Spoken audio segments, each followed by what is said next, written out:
तो चलिए आज एक सफर पर निकलते हैं उत्तर प्रदेश की सांस्कृतिक गलियों में। हम यहाँ के अलग अलग डांस फॉर्म्स को देखेंगे, उन्हें समझेंगे और यकीन मानिए ये एक ऐसा सफर है जो हमें सीधे इस प्रदेश की आत्मा से, इसकी रूह से जोड़ेगा।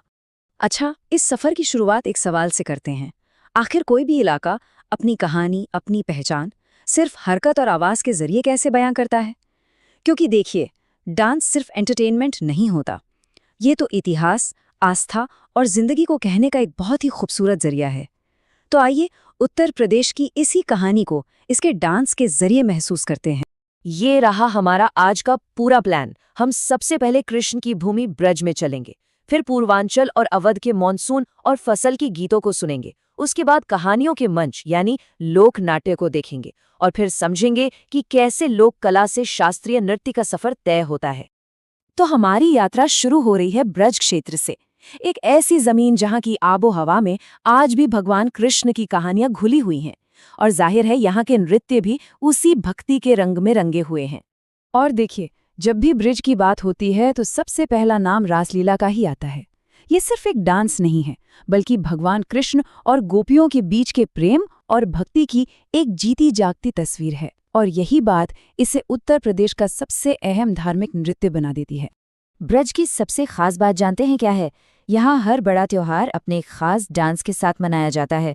जैसे रासलीला और रसिया में कृष्ण की लीलाएं हैं, तो वहीं जन्माष्टमी पर चरकुला नृत्य में सिर पर कई घड़े रखकर बैलेंस बनाने का कमाल दिखाया जाता है। और होली के रंगों में डूबा हुआ धमार नृत्य, वो भी तो यहीं की पहचान।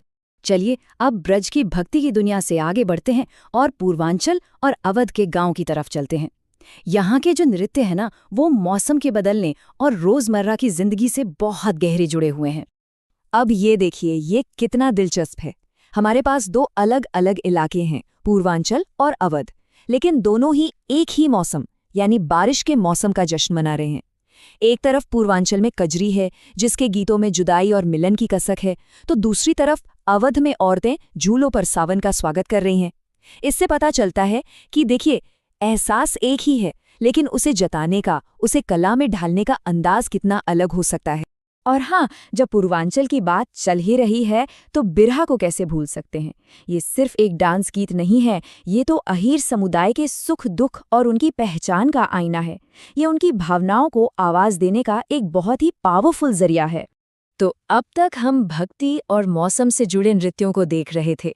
अब हम अपनी यात्रा में थोड़ा पश्चिम की ओर चलते हैं, एक ऐसे इलाके में जहां डांस सिर्फ भावनाओं को नहीं बल्कि पूरी पूरी कहानियां सुनाता है। जी हाँ, हम बात कर रहे हैं लोक थिएटर की। वैसे अक्सर लोग लोक नृत्य और लोक नाट्य में कंफ्यूज हो जाते हैं, पर इनमें एक बड़ा फर्क है। जहां लोक नृत्य किसी एक मौके या एहसास को दिखाता है, वहीं लोक नाट्य में म्यूजिक, डायलॉग्स और डांस, इन सब के जरिए एक पूरी कहानी स्टेज पर पेश की जाती है। और पश्चिमी उत्तर प्रदेश में इस लोक नाट्य के दो सबसे बड़े सितारे हैं, नौटंकी और ख्याल। दोनों ही स्टाइल अपनी दमदार कहानियों और जोशीले म्यूजिक के लिए जाने जाते हैं, जो दर्शकों को रात रात भर अपनी सीट से उठने नहीं देते। वाकई ये इस इलाके की कला का एक बहुत ही जिंदा दिल रूप है। तो अभी तक हमने उन लोक परंपराओं की बात की जो सीधे जमीन से आम लोगों से जुड़ी हैं, लेकिन अब हम अपनी चर्चा को एक अलग लेवल पर लेकर जाएंगे। अब हम देखेंगे कि कैसे डांस एक औपचारिक और एक बहुत ही डिसिप्लिन्ड आर्ट फॉर्म का रूप लेता है। देखिए, जब हम शास्त्रीय नृत्य या क्लासिकल डांस कहते हैं तो इसका मतलब होता है एक ऐसी कला जो नियमों के एक पूरे ग्रामर से बंधी होती है। ये लोक नृत्य की तरह स्पॉन्टेनियस नहीं होता, बल्कि यहाँ हर एक मूवमेंट का, हर एक एक्सप्रेशन का एक तय मतलब होता है, जिसे सालों की प्रैक्टिस के बाद ही हासिल किया जा सकता है। और उत्तर प्रदेश की धरती ने भारत को कथक जैसा एक अनमोल शास्त्रीय खजाना दिया है। जी हाँ, लखनऊ से जन्मा ये डांस आज पूरी दुनिया में अपनी कहानी कहने की अनोखी अदा, तेज रफ्तार चक्करों और पैरों की शानदार तालकारी के लिए मशहूर है। ये वाकई उत्तर प्रदेश के लिए एक बहुत बड़े गर्व की बात है। तो इस पूरे सफर के आखिर में जब हम पीछे मुड़कर देखते हैं तो हमें उत्तर प्रदेश की वो शानदार सांस्कृतिक विविधता नजर आती है जो इसकी असली पहचान है।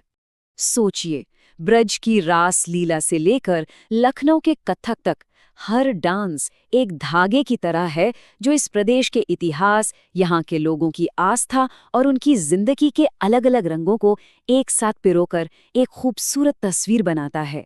ये सिर्फ कला नहीं, ये तो उत्तर प्रदेश की आत्मा की आवाज है।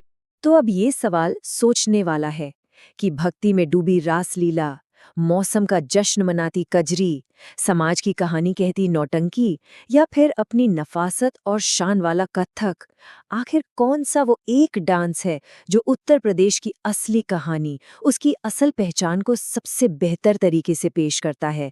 ये एक ऐसा सवाल है जिसका जवाब शायद हर किसी के लिए अलग होगा।